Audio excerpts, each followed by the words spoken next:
स्वागत है आप सभी का आपका अपना YouTube channel Indian English school Farkiya में।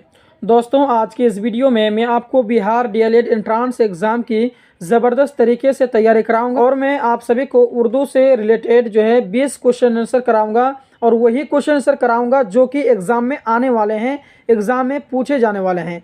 तो अगर आप बिहार डीएलएड एंट्रांस एग्ज़ाम की तैयारी कर रहे हैं तो ये वीडियो आप ही के लिए है। आप इस वीडियो को शुरू से एंड तक ज़रूर देखेंगे। तो देखिए क्वेश्चन नंबर 1 में क्या कह रहा है। क्वेश्चन नंबर 1 में कह रहा है मौलाना अबुल कलाम आज़ाद की पैदाइश किस शहर में हुई थी। यानी मौलाना अबुल कलाम आज़ाद की पैदाइश। देखिए एंट्रांस एग्जाम में जो है आपको मौलाना अबुल कलाम आज़ाद से रिलेटेड जो है कि एक दो क्वेश्चन आपसे पूछेगा ही पूछेगा, इसीलिए आप ज़रूर इन्हें वॉच करेंगे।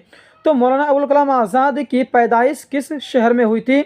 ऑप्शन ए में है कलकत्ता, बी दिल्ली, या फिर सी मक्का शरीफ, या फिर आपका जो है हैदराबाद। तो अगर मैं इसकी बात करूं इसके जॉब की तो इसका ऑप्शन नंबर सी बिल्कुल राइट हो जाएगा। यानी मक्का शरीफ में जो है मौलाना अबुल कलाम आज़ाद की पैदाइश हुई थी और ये क्वेश्चन बहुत ही अहम है, बहुत ही इंपॉर्टेंस है, आप इन्हें ज़रूर याद रखेंगे। ठीक है, उसके बाद में देखिए क्वेश्चन नंबर 2 क्या कह रहा है। क्वेश्चन नंबर 2 कह रहा है मौलाना आज़ाद नेशनल उर्दू यूनिवर्सिटी के पहले वाइस चांसलर कौन थे। ठीक है, तो ये आपका जो कि बहुत ही इंपॉर्टेंट ये भी क्वेश्चन है। ए में है आपका प्रोफेसर शमीम जे राजपुरी, बी में है प्रोफेसर M.A. पठान, और ऑप्शन नंबर सी में है प्रोफेसर मोहम्मद मियाँ, और डी में है इनमें से कोई नहीं। तो मौलाना आज़ाद नेशनल उर्दू यूनिवर्सिटी के जो पहले वाइस चांसलर थे वो प्रोफेसर शमीम जे राजपुरी थे। ठीक है, इसीलिए आपका ऑप्शन नंबर जो है ए बिल्कुल राइट हो जाएगा। इन्हें आप नोट करते जाएंगे साथ साथ में, सिर्फ देखने से नहीं होता है दोस्तों, इन्हें आप ज़रूर याद करेंगे और अपने जहन में बैठाएंगे क्योंकि ऐसे ही प्रश्न जो है कि एंट्रांस एग्ज़ाम में पूछे जाते हैं। तो आइए क्वेश्चन नंबर हम लोग 3 को भी देख लेते हैं। क्वेश्चन नंबर 3 में कह रहा है ज़मीन जब अपने महवर पर घूमती है तो मौसम बदलने लगता है, या फिर दिन रात होते हैं, या फिर बारिश होती है, या फिर दिन छोटे होते हैं। तो आइए सबसे पहले ये समझ लेते हैं कि महवर का मतलब क्या होता है। महवर का मतलब होता है अक्ष। ठीक है, यानी ज़मीन अपने अक्ष पर घूमती है तो क्या होता है। ठीक है, क्योंकि ज़मीन घूमती है आपको पता है, तो गोल गोल घूमती है और सूर्य के चारों तरफ जो है कि चक्कर लगाती है, ये बात आपको पता है। तो ज़मीन जो है जब अपने अक्ष पर, अपने महवर पर घूमती है तो क्या होता है। तो इसका जो सही आंसर है वो आपका ऑप्शन नंबर बी बिल्कुल राइट हो जाएगा। यानी दिन रात होते हैं। क्या होते हैं भैया, दिन रात होते हैं। क्वेश्चन नंबर 4 कह रहा है ज़मीन की कितनी गर्दिशें होती हैं। तो गर्दिशें का मतलब क्या होता है, गर्दिश का मतलब क्या होता है। गर्दिश का मतलब होता है चक्कर। ठीक है, तो ज़मीन की कितनी गर्दिशें होती हैं, यानी ज़मीन की कितनी चक्करें होती हैं। 4, 3, बी 2, या फिर डी आपका 1। तो देखिए ज़मीन जो है आपका एक साल में जो है कि पृथ्वी जो है एक साल में एक चक्कर लगाती है, यानी आपका ऑप्शन नंबर डी हो जाएगा बिल्कुल राइट। यानी ज़मीन की कितनी गर्दिशें होती हैं, नहीं तो एक गर्दिशें होती हैं। ठीक है, आप इस बात का ध्यान रखेंगे। चलिए जो भी मैं क्वेश्चन आंसर करा रहा हूँ दोस्तों, आप इतना याद रखेंगे कि ये सभी के सभी जो है कि क्वेश्चन इंपॉर्टेंस है और ऐसे ही प्रश्न जो है कि डीएलएड एंट्रांस एग्जाम में या फिर बीएड एंट्रांस एग्जाम में आपका पूछे जाते हैं। तो देखिए क्वेश्चन नंबर 5 को देखिए, कह रहा है मुहम्मदन एंग्लो ओरिएंटल कॉलेज को कायम करने वाले रहनुमा हैं। तो यानी इस कॉलेज को जो है किसने बनाया, मौलाना आज़ाद ने, या डॉक्टर जाकिर हुसैन, या फिर अल्लामा इकबाल, या फिर सर सैयद अहमद ख़ान। कौन है भाई। तो इसका जो सही आंसर है, सही जवाब है वो आपका जो है कि ऑप्शन नंबर डी आपका बिल्कुल राइट हो जाएगा। यानी सर सैयद अहमद ख़ान, ये बिल्कुल आपका राइट आंसर है। ठीक है, आइए क्वेश्चन नंबर 6 को भी देख लीजिए। कह रहे हैं कि हमारे मुल्क के मौजूद सदर जमहूरिया कौन हैं। श्री मोहम्मद हामिद अंसारी, या फिर डॉक्टर APJ अब्दुल कलाम, या फिर श्री रामनाथ कोविंद, डी में है श्री राजनाथ सिंह। तो इसका जो सही आंसर है, अगर मैं सही आंसर की बात करूं तो ऑप्शन नंबर सी हो जाएगा बिल्कुल राइट। यानी आपका श्री रामनाथ कोविंद, ये आपका सही ऑप्शन है। ठीक है, आइए क्वेश्चन नंबर हम लोग देख लेते हैं अगला। झेल में से कौन सी तसनीफ़ मौलाना अबुल कलाम आज़ाद की है। ए में है आसारुस नादेद, या फिर बी में है अकबरनामा, सी में है गुबार खातिर, या फिर कार आमद तालीम। तो इसका जो सही ऑप्शन है, सही ऑप्शन की अगर मैं बात करूं तो ऑप्शन नंबर सी हो जाएगा बिल्कुल राइट, यानी गुबार खातिर। चलिए आइए क्वेश्चन नंबर हम लोग 8वीं को देख लेते हैं। कह रहे हैं कि वो आईसी का फॉर्म क्या है, यानी इसका फुल फॉर्म क्या है। आपका यहाँ पर दिया हुआ है organization of the Islamic conference, या फिर ऑर्गेनाइजेशन ऑफ इस्लामिक कंट्रीज़, या फिर ऑर्गेनाइजेशन ऑफ फ्रीलैंड कॉन्फ्रेंस, या फिर इनमें से कोई नहीं। तो दोस्तों इसका जो सही अगर मैं बात करूं तो इनमें से सही ऑप्शन इसमें दिया हुआ नहीं है। तो जो है कि ये भी आपका गलत है, ये भी आपका गलत है, और ऑप्शन नंबर बी भी गलत है। ठीक है, तो इस ऑप्शन नंबर आपका हो जाएगा डी बिल्कुल राइट, यानी इनमें से कोई नहीं। वो आईसी का फुल फॉर्म जो यहाँ पर 3 दिया है, तीनों गलत है आपका, इसीलिए ऑप्शन नंबर डी बिल्कुल राइट हो जाएगा। आइए हम लोग क्वेश्चन नंबर 9 को देख लेते हैं। हिंदुस्तान का कौमी जानवर कौन सा है? हिंदुस्तान का कौमी जानवर कौन सा है? शेर, या फिर जो है कि गाय, या फिर बंगाल टाइगर, या फिर डी हाथी। तो आपको बतानी है कि इन चारों में से कौन सी ऑप्शन बिल्कुल सही है। ऑप्शन नंबर सी बिल्कुल राइट हो जाएगा, यानी बंगाल टाइगर। हिंदुस्तानी का जो है कौमी जानवर बंगाल टाइगर है। क्वेश्चन नंबर जो है कि 10 को देखिए। क्वेश्चन नंबर 10 का रहा है विटामिन सी की कमी से कौन सी बीमारी होती है, यानी अगर विटामिन सी की जो है कि कमी हो जाएगा तो हमें कौन सी बीमारी हो सकती हैं।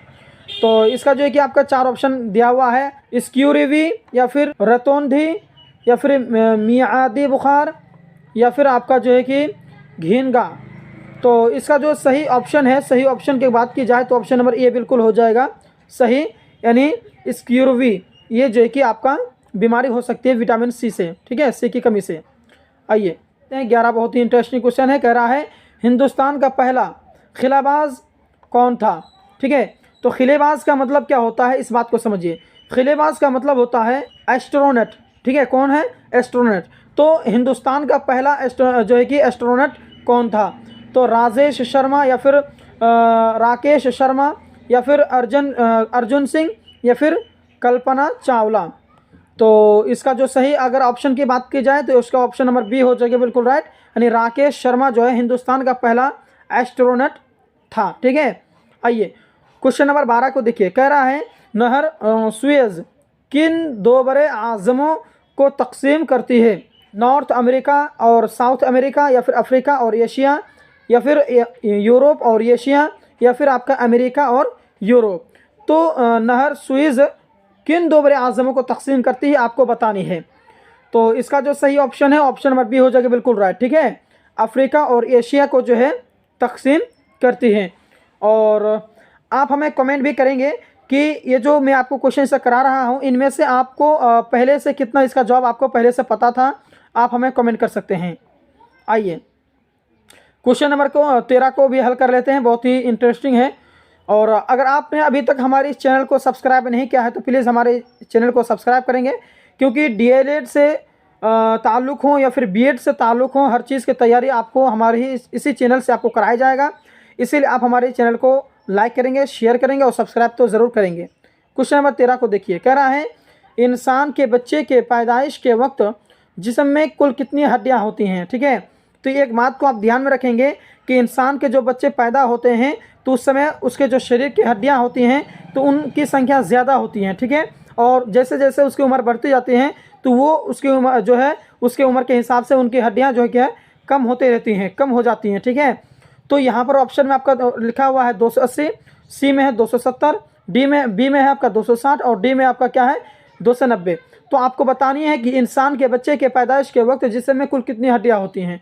तो ये जो है ना चारों ऑप्शन आपका बिल्कुल गलत है। ठीक है, क्योंकि इंसान के बच्चे के पैदाइश के वक्त जो है उसके जिस्म में कुल 300 हड्डियाँ होती हैं। ठीक है, 300 हड्डियाँ होती हैं। और जैसे कि जब उनकी 60 साल उम्र गुजर जाती है, यानी आजकल तो लोग 60 साल तक ही ज़िंदा रहते हैं, उससे ज़्यादा मुश्किल होता है। तो धीरे धीरे जो है उसके शरीर की हड्डियाँ क्या होती हैं, कम होती हैं। तो यहाँ पर ऑप्शन चारों के चारों गलत है। तो इसका जो सही ऑप्शन है वो आपका हो जाएगा 300। ठीक है, इस बात को आप नोट करेंगे। आइए क्वेश्चन नंबर हम लोग 14 को भी देख लेते हैं, बहुत ही इंटरेस्टिंग है। कह रहा है कि मुतासिरा कुत्ते के काटने से कौन सी बीमारी होती है? ठीक है, यानी अगर कुत्ता काट ले तो कौन सी बीमारी होती है? रेबीज की, या फिर एस्कोरोबी, या फिर आपका ताउन, या फिर इनमें से कोई नहीं। तो इस बात को आप ध्यान में रखेंगे कि अगर कुत्ता काट लेगा तो आपको रेबीज़ की बीमारी हो सकती है। इसीलिए आपका ऑप्शन नंबर ए बिल्कुल राइट हो जाएगा, इसे आप ताला लगाएंगे। क्वेश्चन नंबर 15 को हल कीजिए। कह रहा है आसाम का सदर मकाम है। सदर मकाम का क्या मतलब होता है? सदर मकाम का मतलब होता है राजधानी, यानी आसाम की राजधानी क्या है?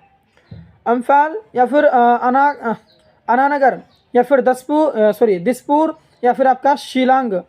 तो इसका जो सही ऑप्शन है, ऑप्शन नंबर 15 का जो सही ऑप्शन है, क्वेश्चन नंबर 15 का जो सही ऑप्शन है वो आपका ऑप्शन नंबर सी हो जाएगी, बिल्कुल राइट। यानी आपका दिसपुर जो है आसाम का सदर मकाम है, आसाम की राजधानी है आपका सिद्धपुर। क्वेश्चन नंबर आपका 16वीं कह रहा है कि बुलंद दरवाज़ा किस शहर में है? इस बात को आप ध्यान में रखेंगे, ये क्वेश्चन बहुत बार पूछा भी गया है। तो बुलंद दरवाज़ा किस शहर में है? दिल्ली में है कि फतेहपुर सिकरी में है या फिर आगरा या फिर हैदराबाद? तो मैं आपको बता दूं कि बुलंद दरवाज़ा जो है ऑप्शन नंबर सी यानी फतेहपुर सिकरी में जो है कि मौजूद है बुलंद दरवाज़ा, ठीक है, इन्हें आप ध्यान में रखेंगे। आइए क्वेश्चन अगला हल कर लेते हैं कि झेल में से कौन सा सियाह सूरज से तीसरे नंबर पर है? कौन सा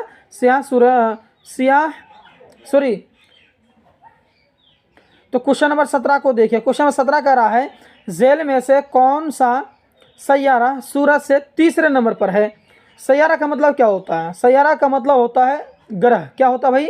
ग्रह। यानी झेल में से कौन सा ग्रह सूरज से तीसरे नंबर पर है? अतारद, ज़ुहरा या फिर ज़मीन या फिर यूरेनस? तो इसका जो सही ऑप्शन है वो आपका ऑप्शन नंबर सी बिल्कुल राइट हो जाएगा, यानी ज़मीन। यानी सूरज से तीसरे नंबर पर क्या भैया? ज़मीन है, ठीक है। आइए क्वेश्चन नंबर 18 को हल कीजिए। कह रहा है कि राजीव गांधी खेल रत्न अवार्ड 2017 ईस्वी में हॉकी में किसको मिला? यानी राजीव गांधी खेल रत्न अवार्ड जो है 2017 में यानी हॉकी में किसको मिला था? सरदार सिंह को या फिर देवेंद्र सिंह को या फिर बलेर सिंह को या फिर संदीप सिंह को? यानी किसे मिला था आपको बतानी है। तो इसका जो सही ऑप्शन है वो ऑप्शन नंबर ए बिल्कुल राइट हो जाएगा, यानी सरदार सिंह को जो है ये अवार्ड जो है कि 2017 में मिला था, ठीक है। इस बात को आप नोट करेंगे। साथ में दोस्तों आप लोगों से अनुरोध है कि अगर आप हमारे इस चैनल में पहली बार विजिट कर रहे हैं तो हमारे इस चैनल को लाइक करेंगे, शेयर करेंगे और सब्सक्राइब ज़रूर करेंगे ताकि मैं आपकी सेवा कर सकूं और आप हमारी वीडियो से लाभ उठा सकें। तो देखिए क्वेश्चन नंबर 19 को क्या कह रहा है? कह रहा है कि दादा फाल्के अवार्ड को हुकूमत हिंद ने किस सन से शुरू किया? 1970 में या फिर 1969, 1979 या फिर 1980? तो इसका जो सही ऑप्शन की अगर मैं बात करूं तो इसका ऑप्शन नंबर आपका बी बिल्कुल राइट हो जाता है, ठीक है। यानी 1969 में दादा फाल्के अवार्ड को हुकूमत हिंद ने किस सन में शुरू किया था? तो 1969 से जो है कि शुरू किया था। इस बात को आप नोट करेंगे, ठीक है। क्वेश्चन नंबर 20 को देखिए। क्वेश्चन नंबर 20 में कह रहा है 2017 का दादा साहब फाल्के अवार्ड किसको दिया गया? ठीक है, तो अमिताभ बच्चन को या फिर आमिर खान को या फिर काशीनाथ विश्वनाथ को या फिर यश चोपड़ा को? तो 2017 का दादा साहेब फाल्के अवार्ड जो है किसे दिया गया था? तो यहाँ पर जो है कि ये चारों का चारों ऑप्शन आपका बिल्कुल गलत है, ठीक है, क्योंकि 2017 का जो दादा साहब फाल्के अवार्ड जो है वो आपका विनोद खन्ना को दिया गया था। किसे दिया गया था भैया? विनोद खन्ना, ठीक है। इस बात का आप ध्यान रखेंगे। तो 2017 का दादा साहब फाल्के का जो अवार्ड है वो आपका विनोद खन्ना को दिया गया था, इसीलिए आपका ये चारों के चारों ऑप्शन जो हैं ये पूरी की तरीके से क्या है भैया? गलत हैं, ठीक है। तो आई होप आपको बहुत ही अच्छी तरीके से समझ में आ गया होगा और जितने भी मैं क्वेश्चन से कराया गया हूँ वो सारे के सारे जो है कि आपका बीएड हो या फिर डीएलएड का एंट्रेंस एग्जाम हो, हर जो है कि पेपर में आपका जो है कि ये काम आता है, इसीलिए आप इन्हें ध्यान में रखेंगे, ठीक है। तो आई होप आपको हर चीज़ समझ में आ गया है। अगर आप हमारे चैनल में नए हैं, पहली बार विजिट कर रहे हैं, तो आप हमारे चैनल को लाइक करेंगे, शेयर करेंगे, सब्सक्राइब तो ज़रूर करेंगे। तो मिलते हैं एक और वीडियो में, तब तक के लिए धन्यवाद।